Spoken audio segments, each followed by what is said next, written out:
ইয়া ইলাহি রোজ হাসরে থাকবে না মোর পাশে কে, শাফাতের আশায় তখন প্রিয় নবীর সঙ্গ চাই। আলহামদুলিল্লাহি রব্বিল আলামিন, আসসালাতু ওয়াসসালামু আলা সাইয়্যিদিল মুরসালিন, আম্মা বা'দ, ফাআউযু বিল্লাহি মিনাশ শাইতানির রাজীম, বিসমিল্লাহির রহমানির রহিম। আসসালাতু ওয়াসসালামু আলাইকা ইয়া রাসূলাল্লাহ, আসসালাতু ওয়াসসালামু আলাইকা ইয়া হাবিবাল্লাহ, আসসালাতু ওয়াসসালামু আলাইকা ইয়া নবিয়াল্লাহ ওয়া আলা আলিকা ওয়া সাহাবিকা ইয়া নূরাল্লাহ। মাদিনী চ্যানেলের দর্শক শ্রোতা, আমরা এই অনুষ্ঠানের পূর্বের এপিসোডগুলোতে দুরূদ শরীফের ফজিলত শুনে আসছিলাম, যা নবী করিম সাল্লাল্লাহু তাআলা আলাইহি ওয়া আলিহি ওয়াসাল্লাম নিজে ইরশাদ করেছিলেন, অর্থাৎ যা নবী করিম সাল্লাল্লাহু তাআলা আলাইহি ওয়া আলিহি ওয়াসাল্লামের হাদিস শরীফে ব্যক্ত করা হয়েছে। আজ আমরা একটি দুরূদ শরীফের ফজিলত শুনব, যা হাদিসে কুদসিতে বলা হয়েছে, অর্থাৎ এমন হাদিস শরীফে বলা হয়েছে যার মধ্যে নবী করিম সাল্লাল্লাহু তাআলা আলাইহি ওয়া আলিহি ওয়াসাল্লাম আল্লাহ তাআলার বাণী সাহাবায়ে কেরামদেরকে শুনিয়েছেন। এই হাদিসে কুদসিটি ইমাম আহমদ বিন হাম্বল রাদিয়াল্লাহু তাআলা আনহু নিজস্ব লিখিত গ্রন্থ মুসনাদে আহমদ বিন হাম্বল এ উদ্ধৃত করেন। ইন্না জিবরিলা আলা নবিয়িনা ওয়া আলাইহি সলাতু ওয়াসসালাম আতানি ফাবাশশারানি ফাকালা ইন্নাল্লাহা আযজা ওয়া জাল্লা ইয়াকুলু মান সাল্লা আলাইকা সাল্লাইতু আলাইহি ওয়া মান সাল্লামাকা আলাইকা সাল্লামতু আলাইহি। অর্থাৎ নবী করিম সাল্লাল্লাহু তাআলা আলাইহি ওয়া আলিহি ওয়াসাল্লাম ইরশাদ করলেন যে জিবরাইল আলাইহিস সালাম আমার কাছে আসলো, এসে আমাকে সুসংবাদ দিয়ে আরজ করল, নিশ্চয়ই আল্লাহ তাআলা ইরশাদ করেন, যে ব্যক্তি তোমার উপর অর্থাৎ নবী করিম সাল্লাল্লাহু তাআলা আলাইহি ওয়া আলিহি ওয়াসাল্লামের উপর দুরূদ শরীফ পাঠ করবে, আমি তার উপর রহমত নাজিল করব।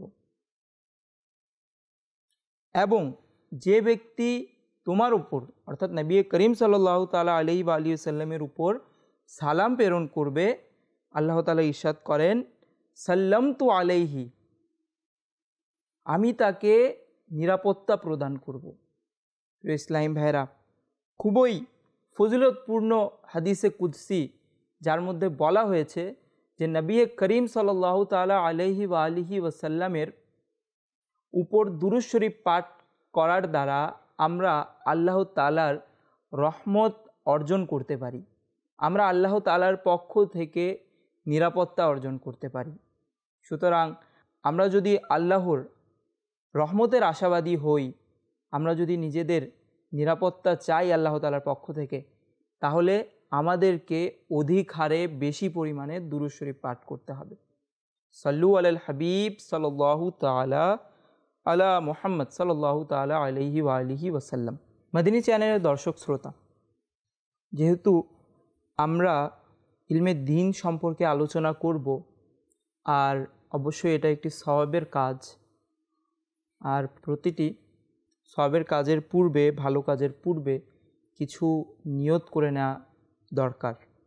আসুন আমরাও এই আলোচনার পূর্বে কিছু ভালো ভালো নিয়ত করে নেই, যা বলবো এবং শুনবো আল্লাহ তাআলা এবং তার প্রিয় হাবিব সাল্লাল্লাহু তাআলা আলাইহি ওয়া আলিহি ওয়াসাল্লামের সন্তুষ্টির উদ্দেশ্যে বলবো এবং শুনব। আর যা শুনবো তার উপর নিজে আমল করে অন্যের নিকট পৌঁছে দেওয়ার চেষ্টা করব ইনশাআল্লাহ আযজা ওয়া জাল।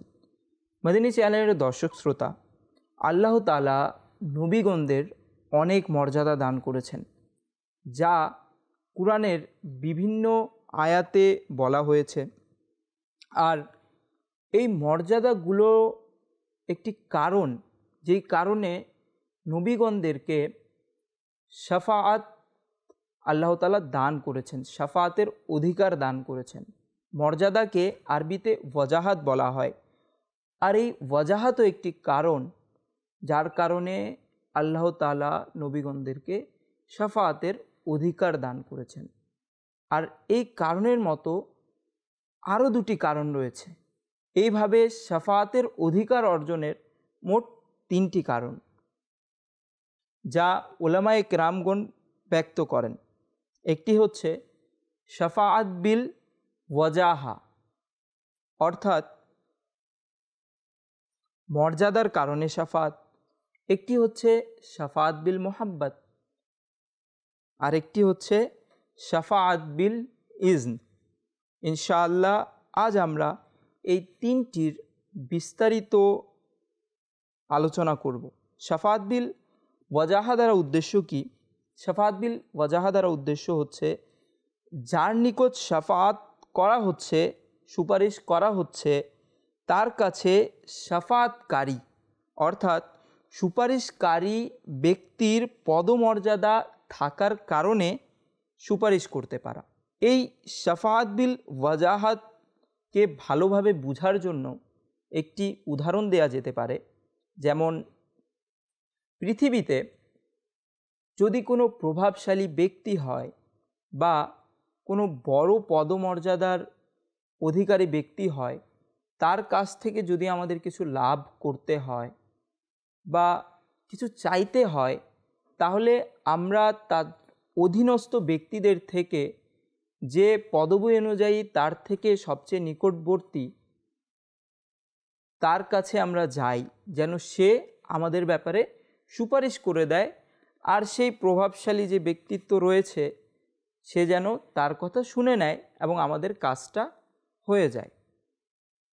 তো এটা তো পার্থিব জীবন বা স্বাভাবিক জীবনের সাথে সংশ্লিষ্ট একটি বিষয়। আর কাল কিয়ামতের দিন মহান আল্লাহ তাআলা, যিনি এক ও অদ্বিতীয়, সমস্ত পৃথিবীর দোজাহানের পালনকর্তা, সে আল্লাহ তাআলার নিকট যাদের পদমর্যাদা রয়েছে তাদেরও আল্লাহ তাআলা শাফাআতের অধিকার দান করেছেন। আর এই শাফাআতের অধিকারকেই শাফাআত বিল ওয়াজাহাত বলা হয়। যেমন নবী করিম সাল্লাল্লাহু তাআলা আলাইহি ওয়া আলিহি ওয়াসাল্লামকে আল্লাহ তাআলা শাফাআতের মর্যাদা দান করেছেন। কেননা নবী করিম সাল্লাল্লাহু তাআলা আলাইহি ওয়া আলিহি ওয়াসাল্লামকেও আল্লাহ তাআলা অনেক পদমর্যাদা দান করেছেন। আল্লাহ তাআলা যে নবীগণদের পদমর্যাদা দান করেছেন এর ব্যাপারে কুরআন শরীফে বিভিন্ন আয়াতে আল্লাহ তাআলা বলেছেন। আসুন এই সম্পর্কে কিছু আয়াত শ্রবণ করে নিই। সৈয়দুনা ঈসা আলাইহিস সালাম এর ব্যাপারে আল্লাহ তাআলা সূরা আলে ইমরানের ৪৫ নং আয়াতে ইরশাদ করেন, ওয়াজিহাং ফিদ দুনিয়া ওয়াল আখিরাতি ওয়া মিনাল মুকাররাবিন। কানজুল ইমানের অনুবাদ, মর্যাদাবান হবে দুনিয়া ও আখিরাতে এবং নৈকট্যপ্রাপ্ত। অর্থাৎ হযরত ঈসা আলাইহিস সালাম দুনিয়া ও আখিরাতে মর্যাদাবান। ওয়াজাহাত, ওয়াজাহাতের অধিকারী, মর্যাদার অধিকারী। ওয়াজাহাত হচ্ছে আরবি শব্দ, আর এর অর্থ হচ্ছে মর্যাদা, পদমর্যাদা। তো মুফাসসিরগণ আখিরাতে এই ওয়াজাহাত শব্দটি দ্বারা উদ্দেশ্য কি? দুনিয়াতে যে হযরত ঈসা আলাইহিস সালামকে ওয়াজাহাত দান করা হয়েছে, সেই ওয়াজাহাত, সেই পদমর্যাদাটা কি, এবং আখিরাতে যে ওয়াজাহাত, পদমর্যাদা দান করা হয়েছে সেটি কি? এই বিষয়ে তাফসিরে বাইদাবিতে মুফাসসির আলাইহি রাহমা লিখেন, আল ওয়াজাহাতু ফিদ দুনিয়া আন নুবুওয়াতু ওয়া ফিল আখিরাতি শাফাআতু। অর্থাৎ হযরতে ঈসা আলাইহিস সালামকে আল্লাহ তাআলা দুনিয়াতে যে মর্যাদা দান করেছে তা হচ্ছে নবুয়ত, যেমনটা তাফসিরে বাইদাবিতে বলা হয়েছে, আল ওয়াজাহাতু ফিদ দুনিয়া আন নুবুওয়াতু, এবং হজরতে ঈসা আলাইহিস সালামকে আল্লাহ তাআলা আখিরাতে যেই মর্যাদা দান করবেন, ওয়াজাহাত দান করবেন, তা হচ্ছে শাফাআত। আর এটাকেই বলা হয় শাফাআত বিল ওয়াজাহাত, সেই ব্যক্তিত্বের পদমর্যাদার কারণে সুপারিশ করতে পারা। তো যেহেতু নবীগণের মধ্যে হজরতে ঈসা আলাইহিস সালামকে আল্লাহ তাআলা অনেক পদমর্যাদা দান করেছেন, আর এর ব্যাপারে কুরআন শরীফে আল্লাহ তাআলা বলেছেন, তো হজরতে ঈসা আলাইহিস সালামও শাফাআত বিল ওয়াজাহাতের অধিকারী। অনুরূপ অন্যান্য নবীগণের ব্যাপারে, যেমন হজরতে লূত আলাইহিস সালামের পদমর্যাদার ব্যাপারে আল্লাহ তাআলা সূরা আম্বিয়ার ৭৫ নং আয়াতে ইরশাদ করেন, ওয়া আদখালনাহু ফি রাহমাতিনা ইন্নাহু মিনাস সালিহিন। কানজুল ঈমানের অনুবাদ, এবং আমি তাকে আপন করুণার মধ্যে প্রবেশ করিয়েছি, নিঃসন্দেহে সে আমার একান্ত নৈকট্যের উপযোগীদের অন্যতম। হযরত ইব্রাহিম আলাইহিস সালামের ব্যাপারে আল্লাহ তাআলা সূরা নিসায়ের আয়াত নং ১২৫-এ ইরশাদ করেন, ওয়াত্তাখাযাল্লাহু ইব্রাহিমা খলিলা, অর্থাৎ কানজুল ঈমানের অনুবাদ, এবং আল্লাহ ইব্রাহিমকে আপন ঘনিষ্ঠ বন্ধুরূপে গ্রহণ করেছেন। এটা হজরত ইব্রাহিম আলাইহিস সালামের জন্য পদমর্যাদা, ওয়াজাহাত, যে আল্লাহ তাআলা হজরত ইব্রাহিম আলাইহিস সালামকে বন্ধু বলে সম্বোধন করেছেন, আর ইরশাদ করেছেন, ওয়াত্তাখাযাল্লাহু ইব্রাহিমা খলিলা। মদিনী চ্যানেলের দর্শক শ্রোতা, আল্লাহ তাআলা হজরতে সৈয়দুনা মুসা কলিমুল্লাহ আলা নবিয়িনা ওয়া আলাইহিস সালাতু ওয়াস সালামের ব্যাপারেও সূরা আহজাবে ইরশাদ করেছেন, ওয়া কানা ইনদাল্লাহি ওয়াজিহা। এইখানেও ওয়াজাহাতের কথা চলে আসলো, এবং সে আল্লাহর নিকট মর্যাদাবান। আল্লাহ তাআলা হযরত ইদরিস আলাইহিস সালাম সম্পর্কে সূরা মারিয়ামের ৫৬ নং আয়াতে ইরশাদ করেন, কানজুল ঈমানের অনুবাদ, নিঃসন্দেহে সে অত্যন্ত সত্যনিষ্ঠ ছিল, অদৃশ্যের সংবাদসমূহ বর্ণনাকারী। হযরত আইয়ুব আলাইহিস সালামের ব্যাপারে সূরা সাদের আয়াত নং ৪৪-এ আল্লাহ তাআলা ইরশাদ করেন, নি'মাল আবদু ইন্নাহু আওয়াব, অর্থাৎ কানজুল ঈমানের অনুবাদ, কতই উত্তম বান্দা, নিশ্চয় সে অতি প্রত্যাবর্তনকারী। এভাবে আল্লাহ তাআলা আরও অনেকগুলো আয়াতে কুরআন মাজিদের বিভিন্ন স্থানে নবীগণের ফজিলত ব্যক্ত করে, যা বর্ণনা করতে গেলে এই অনুষ্ঠানের সংক্ষিপ্ত সময়ে পূর্ণ করা সম্ভব হবে না। তো আসুন আমাদের প্রিয় নবী সাল্লাল্লাহু তাআলা আলাইহি ওয়া আলিহি সাল্লামের ব্যাপারে আল্লাহ তাআলা কী ইরশাদ করেন, তার সাল্লাল্লাহু তাআলা আলাইহি ওয়া আলিহি সাল্লামের পদমর্যাদার ব্যাপারে কী ইরশাদ করেন শ্রবণ করে নিই। সূরা আম্বিয়ার আয়াত নং ১০৭-এ আল্লাহ তাআলা ইরশাদ করেন, ওয়ামা আরসালনাকা ইল্লা রাহমাতাল লিল আলামিন, অর্থাৎ এবং আমি আপনাকে সমগ্র সৃষ্টির জন্য রহমত স্বরূপ প্রেরণ করেছি। আল্লাহ তাআলা নবী করিম সাল্লাল্লাহু তাআলা আলাইহি ওয়া আলিহি সাল্লামকে সম্বোধন করে বলছেন যে আমি আপনাকে সমগ্র সৃষ্টির জন্য রহমত স্বরূপ প্রেরণ করেছি। এটাও নিশ্চয়ই নবী করিম সাল্লাল্লাহু তাআলা আলাইহি ওয়া আলিহি সাল্লামের জন্য ওয়াজাহাত, অর্থাৎ একটি পদমর্যাদা। সূরা আদ-দোহার আয়াত নং ৫-এ আল্লাহ তাআলা ইরশাদ করেন, ওয়ালা সাউফা ইউতিকা রাব্বুকা ফাতারদা, অর্থাৎ এবং নিশ্চয়ই অচিরে আপনার প্রতিপালক আপনাকে এ পরিমাণে দেবেন যে আপনি সন্তুষ্ট হয়ে যাবেন। তো আল্লাহ তাআলা নবী করিম সাল্লাল্লাহু তাআলা আলাইহি সাল্লামকে দুনিয়াতে অনেক নিয়ামত দান করেছেন আর আখিরাতেও নিয়ামত দান করবেন। আখিরাতের নিয়ামত, এই আয়াতের ব্যাখ্যায় আখিরাতের নিয়ামতকে শাফাআত দ্বারা ব্যক্ত করেছেন। ওয়ালা সাউফা ইউতিকা রব্বুকা ফাতারদ, এর আয়াতের ব্যাখ্যায় লিখেছেন যে দুনিয়াতে তো নবী করিম সাল্লাল্লাহু তাআলা আলাইহি ওয়া সাল্লামকে অনেক পদমর্যাদা দেয়া হয়েছে, অনেক মহত্ব দেয়া হয়েছে। আখিরাতেও নবী করিম সাল্লাল্লাহু তাআলা আলাইহি ওয়া সাল্লামকে পদমর্যাদা দান করা হবে, যার মধ্যে একটি হচ্ছে শাফাআত। আল্লাহ তাআলা নবী করিম সাল্লাল্লাহু তাআলা আলাইহি ওয়া সাল্লামের ব্যাপারে ইরশাদ করেছেন, যার ব্যাখ্যাতে ওলামায়ে কেরামরা বলেন এটা দ্বারা শাফাআত উদ্দেশ্য। আসা আন ইয়াবআসাকা রব্বুকা মাকামাম মাহমুদা। আমরা এই অনুষ্ঠানের পূর্বের এপিসোডগুলোতেও এই আয়াত শরীফের ব্যাখ্যা শ্রবণ করেছি যে মাকামে মাহমুদ যে আল্লাহ তাআলা নবী করিম সাল্লাল্লাহু তাআলা আলাইহি ওয়া সাল্লামকে দান করবেন, সেই মাকামে মাহমুদ দ্বারা উদ্দেশ্য, তিরমিজি শরীফের হাদিস আমরা শুনেছিলাম যে মাকামে মাহমুদ দ্বারা উদ্দেশ্য হচ্ছে শাফাআত, যা আল্লাহ তাআলা নবী করিম সাল্লাল্লাহু তাআলা আলাইহি ওয়া সাল্লামকে দান করবেন, যার কারণে সমস্ত সৃষ্টি নবী করিম সাল্লাল্লাহু তাআলা আলাইহি ওয়া সাল্লামের প্রশংসা করবে।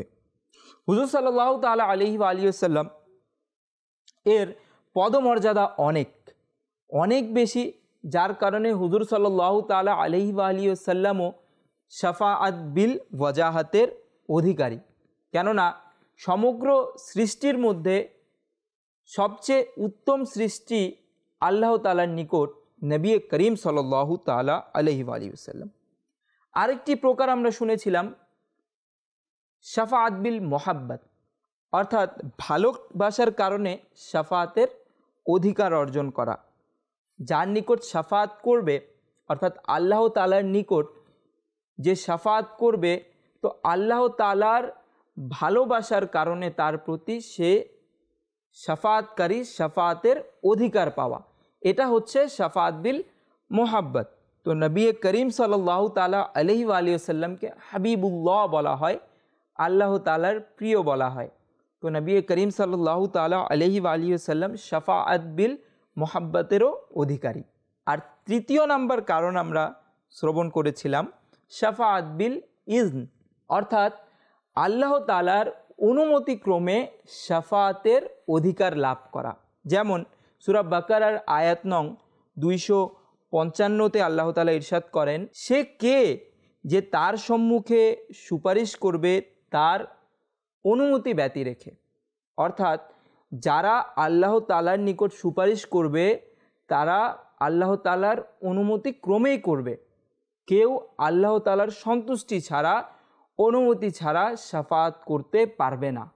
আর এটাকেই বলা হয় শাফাআত বিল ইজন বা অনুমতিক্রমে শাফাআত। আল্লাহ তাআলা নবী করিম রউফুর রহিম সাল্লাল্লাহু তাআলা আলাইহি ওয়া সাল্লামকে এই তিনটি শাফাআতেরই অধিকার দান করেছেন, অর্থাৎ শাফাআত বিল ওয়াজাহাত, শাফাআত বিল মোহাব্বত, শাফাআত বিল ইজন। এই তিনটি শাফাআতেরই অধিকারী সৌভাগ্যই আল্লাহ তাআলা নবী করিম সাল্লাল্লাহু তাআলা আলাইহি ওয়া সাল্লামকে দান করেছেন। আর এই কথাকে আলা হযরত ইমামে আহলে সুন্নাত শাহ আহমদ রেজা খান আলাইহি রহমাতুর রহমান নিজের লিখিত কাব্যগ্রন্থ হাদায়ায়ে বখশিশের একটি নাত শরীফে খুবই সুন্দরভাবে ব্যক্ত করেছেন। তিনি বলেন, आप दरगाहे खुदा में है वजी, हाँ शफाअत बिल वजाहत कीजिए। আল্লাহ হযরত আলাইহি রহমান নিজের নাত শরীফে আল্লাহ তাআলার নবী করিম সাল্লাল্লাহু তাআলা আলাইহি ওয়া সাল্লামকে সম্বোধন করে বলছেন যে আপনি আল্লাহর দরবারে ওয়াজি অর্থাৎ মহামর্যাদাবান, অবশ্যই শাফাআত বিল ওয়াজাহাত করে দিন। তিনি এই প্রকারটাকেও খুব সুন্দরভাবে নিজের নাতে বয়ান করছেন যে আপনি আল্লাহ তাআলার দরবারে মর্যাদাবান, তো আপনি আল্লাহ তাআলার দরবার থেকে শাফাআত বিল ওয়াজাহাত প্রাপ্ত, তো আমাদেরকেও এই শাফাআত দ্বারা ধন্য করে দিন, আমাদেরকে শাফাআত বিল ওয়াজাহাত করে দিন, আল্লাহ তাআলার নিকট আমাদের সুপারিশ করে দিন। এর পরের পংক্তিতে আল্লাহ হযরত আলাইহি রহমান ইরশাদ করেন, हक तुम्हें फरमा चुका अपना हबीब, अब शफाअत बिल मोहब्बत कीजिए। অর্থাৎ আল্লাহ তাআলা আপনাকে নিজের প্রিয় বানিয়ে নিয়েছেন, নিজের প্রিয় বলেছেন, নিজের হাবিব বলেছেন। সুতরাং শাফাআত বিল মোহাব্বত করে দিন। আপনাকে তো আল্লাহ তাআলা প্রিয় বানিয়ে নিয়েছেন, আপনি তো শাফাআত বিল মোহাব্বতেরও অধিকারী। আপনি আমাদের শাফাআত বিল মোহাব্বত করে দিন আল্লাহ তাআলার নিকট, এই শাফাআতের কারণেও আমাদের শাফাআত করে দিন। আর তৃতীয় প্রকার ব্যক্ত করতে গিয়ে আল্লাহ হযরত আলাইহির রহমা ইরশাদ করেন, ইজ্ন কবকা মিল চুকা अब तो হুজুর हम गरीबों की शफाअत कीजिए। অর্থাৎ অনুমতি তো অনেক আগেই পেয়ে গেছেন। তিনি নবী করিম সাল্লাল্লাহু তাআলা আলাইহি ওয়া সাল্লামকে সম্বোধন করে আরজ করছেন যে ইয়া রাসূলুল্লাহ, আপনি তো শাফাআতের অনুমতি, শাফাআত বিল ইজন, এটা তো অনেক আগেই পেয়ে গেছেন। তো আমাদের গরিবদের, আমাদের অধমদেরও আপনি শাফাআত করে দিন। আল্লাহ তাআলা আমাদেরকেও আলা হজরত আলাইহির রহমা এর নবী করিম সাল্লাল্লাহু তাআলা আলাইহি ওয়া আলিহি ওয়াসাল্লামের প্রতি যে ভালোবাসা ছিল, যেই ইশকে রসুল ছিল, সেই ইশকে রসুল এর বিন্দু মাত্রাও আমাদেরকে দান করুক। আমরা যা শুনেছি তা সঠিকভাবে বুঝার, তার উপর আমল করার এবং অন্যের নিকট পৌঁছে দেওয়ার আল্লাহ তাআলা আমাদেরকে তৌফিক দান করুক। আমিন বিজাহিন নবিয়িল আমিন সাল্লাল্লাহু তাআলা আলাইহি ওয়া আলিহি ওয়াসাল্লাম। ইয়া ইলাহি রোজ হাসরে থাকবে না মোর পাশে কে, শাফাতের আশায় তখন প্রিয় নবীর